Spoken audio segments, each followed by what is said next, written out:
Orphaned young, rich by fate, and kind by choice. This is the forgotten origin of Santa Claus.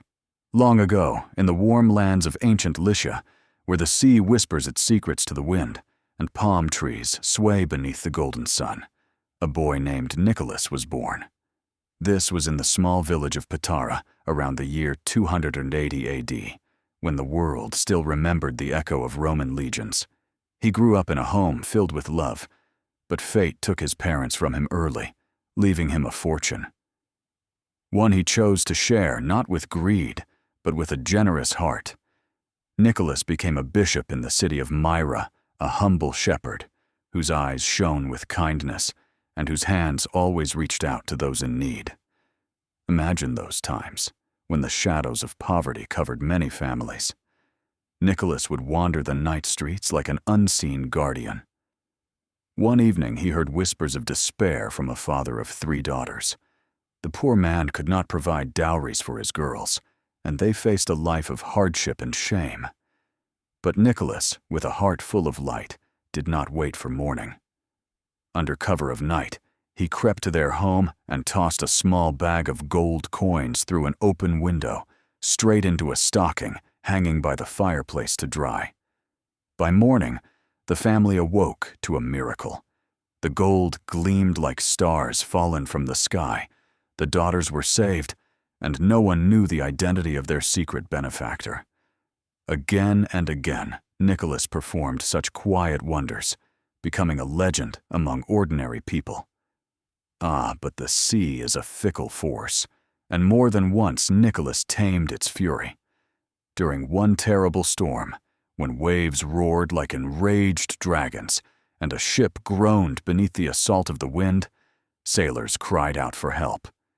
And then, as if emerging from the mist, Nicholas appeared.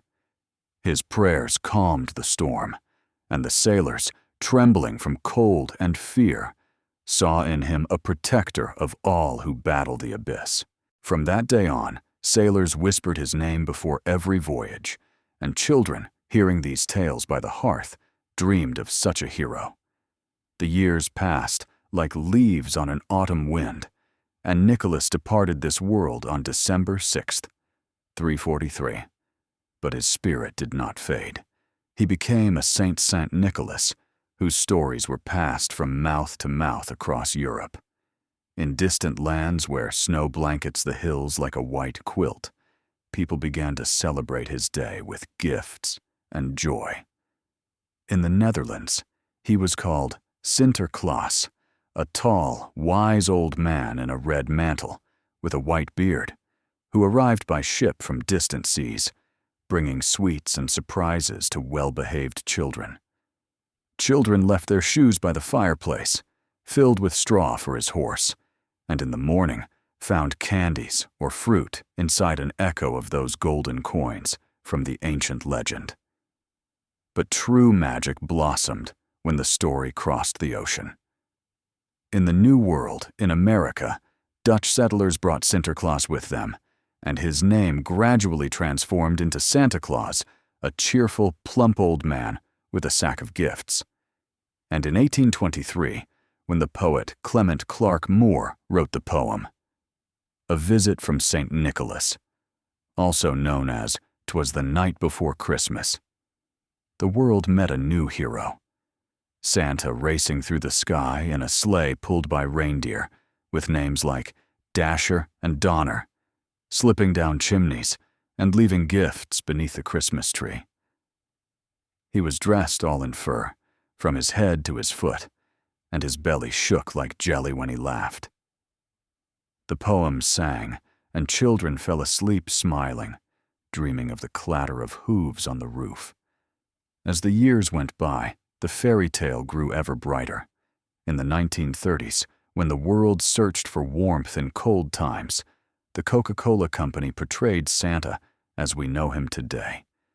In a red suit, trimmed with white, sparkling eyes and rosy cheeks, enjoying a soda by the fireplace. He was no longer a strogy bishop, but a kind wizard living at the North Pole with elf craftsmen who hammer away at toys all year long. He keeps a list of good and naughty children, and on Christmas Eve, his sleigh led by Rudolph, with the red nose cuts through the night sky, delivering miracles.